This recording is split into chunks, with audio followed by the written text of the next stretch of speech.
பெண்களுக்கு புற்றுநோய் கண்டறிய நடமாடும் மருத்துவ ஊர்தி. ஸோ இந்த டாபிக் பார்த்தீங்கன்னா குரூப் அண்ட் மெயின் சிலபஸில் பேப்பர் 2ல விமன் ஹெல்த் கேர் ப்ரோக்ராம்ஸில் வந்து கவர் ஆகும்.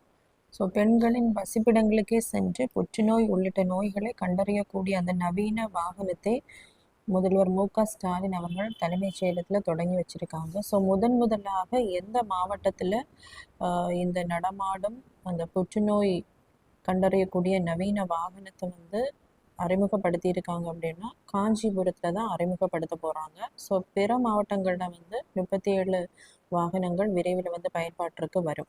ஸோ இதற்காக 40 கோடியில் வந்து கொள்முதல் பண்ணியிருக்காங்க.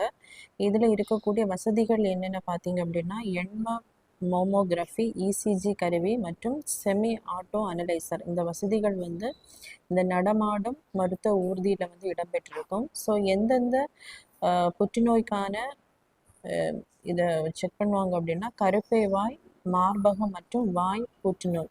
ஸோ அது மட்டும் இல்லாமல் பிற முக்கிய நோய்களான நீரிழிவு நோய், உயர் ரத்த அழுத்தம், இரத்த சோகை, இதய நோய்கள் இவற்றுக்கான பரிசோதனைகளும் வந்து இந்த நடமாடும் மருத்துவ ஊர்தியில் சோதனைகள் வந்து நடைபெறும்.